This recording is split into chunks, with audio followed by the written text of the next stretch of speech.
ماہ سیام میں چونکہ شیطان بندھا ہوا ہوتا ہے تو ہم اپنے آپ کو نیکی کی طرف اگر لانا چاہیں تو اتنی رکاوٹیں نہیں ہوتی جتنی عام دنوں میں ہوتی.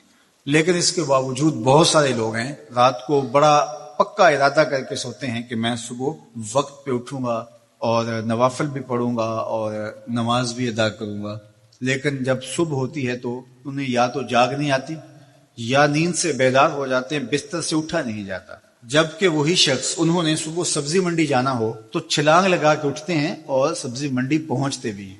سستی طبیعت کا کسل نہیں ہوتا. عمومی طور پہ ہم اپنے آپ کو بیمار تصور کر لیتے ہیں اور سستی اور کسل کا نام دے کر کے، بہانہ دے کر کے ہم کہتے ہیں کہ بس کیا کریں، ہم کو ارادہ کرتے ہیں روز لیکن ہم سے اٹھا نہیں جاتا.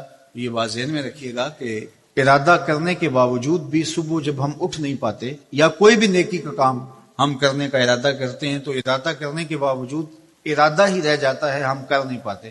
تو اس کا سبب یہ ہوتا ہے کہ بہت سارے ہم گناہ کر چکے ہیں اور ان گناہوں کی وجہ سے ہم نیکی کی توفیق نہیں پاتے. تو اس کا بہترین طریقہ یہ ہے کہ توبہ کی جائے، اور توبہ بھی سچے دل سے کی جائے، رو رو کے اللہ سے گناہوں کی معافی مانگی جائے. اور سچے دل سے جب توبہ کی جائے تو پھر سارے گناہ نہ صرف مٹا دیے جاتے ہیں بلکہ ان کو بدل کے نیکیوں میں تبدیل کر دیا جاتا ہے. تو ماہ سیام کے اندر پختہ عزم کریں اور اس عزم کو عمل کی شکل دینے کے لیے سچی توبہ کریں کہ ہمارا یہ رمضان اس طرح سے گزرے، یہ مہینہ اس طرح سے بسر ہو کہ ہم اس مہینے میں اللہ تعالیٰ کی قربت حاصل کر لیں، ہم گناہوں سے پاک ہو جائیں. یہ وہ مہینہ ہے جس کے انتظار میں میرے اور آپ کے آقا و مولا اپنی آنکھیں لگائے ہوتے تھے اور دن گن گن کے وقت گزارتے تھے کہ ماہ سیام آ رہا ہے.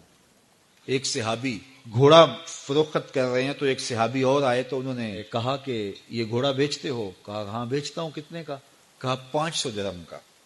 تو عرب گھوڑے کے اوپر سواری کر کے چیک کرتے تھے، دیکھتے تھے، ٹرائی لیتے تھے. تو گھوڑے کے اوپر جب ٹرائی لی نا تو واپس آ کے کہا کہ اس کا 600 درہم لوگے؟ اس نے کہا میں تو 500 میں بیچنے آیا ہوں، تو تم 600 دیتے ہو تو بسم اللہ. تو پھر وہ کہنے لگے اچھا 700 لوگے؟ انہوں نے کہا کہ مجھے اور کیا چاہیے. تو کہا نہیں یہ گھوڑا تمہارا تو 800 کا ہے. وہ کہنے لگے ہاں میرا گھوڑا 800 کا ہے. تو کہا پھر 500 کا کیوں بیچ رہے ہو؟ کہا میری مجبوری تھی، میں نے بیٹی کی شادی کرنی تھی اور میں مجبوری سے 800 کا گھوڑا 500 میں بیچ رہا ہوں. انہوں نے کہا میرے بھائی میں تو 800 میں لوں گا. انہوں نے کہا بسم اللہ.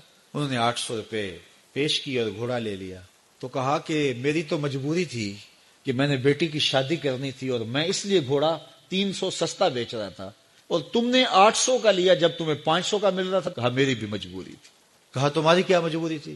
کہا میرے رسول کا فرمان میری مجبوری تھی.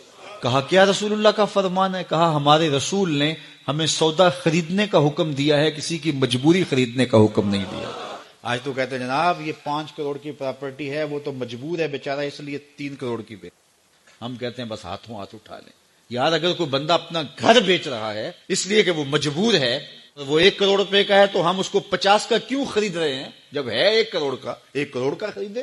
اور جو ساری زندگی لوگوں کی مجبوریاں خریدتے ہیں، فلاں پراپرٹی فلاں کی مجبوری سے خریدی، کچھ لوگ اس طاق میں رہتے ہیں کوئی مجبور ہو تو اس سے خریدے، اور پھر ایک وقت آتا ہے کہ یہ مجبور ہوتا ہے اور اس کی پراپرٹی کوڑیوں کے بل بک رہی ہوتی.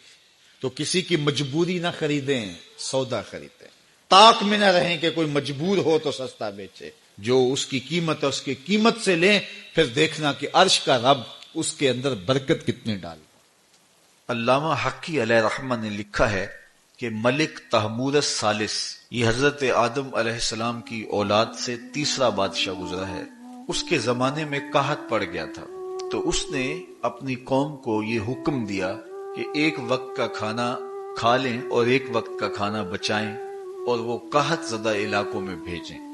تو قوم نے اس حکم کو بصر و چشم قبول کیا اور 1 وقت کا فاقہ کاٹ کے اپنے ان بھائیوں کے لیے وہ کھانا بھیجتے جو قحط میں مبتلا تھے. قوم کی یہ ادا اللہ کو پسند آ گئی اور وقت کے نبی پر وحی کی گئی، تمہارے اس عمل کو ہم عبادت قرار دیتے ہیں. تو حضرت آدم علیہ السلام کے بعد متصل ہی یہ عبادت فرض کی گئی، اور پھر جتنی بھی ملتیں، قومیں اور امتیں آئیں ان میں روزے کی تحسین کی گئی اور روزے کی تلقین کی گئی.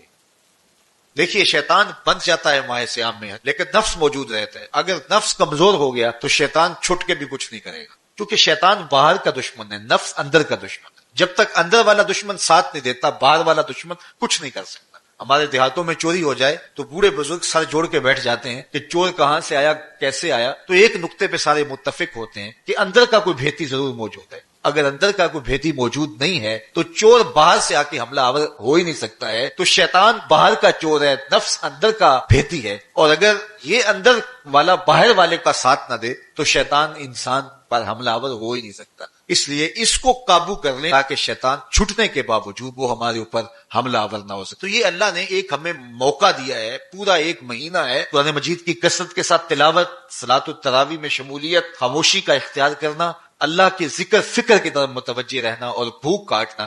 اس کا عملی نتیجہ یہ ہوگا کہ اتقاء کی دولت نصیب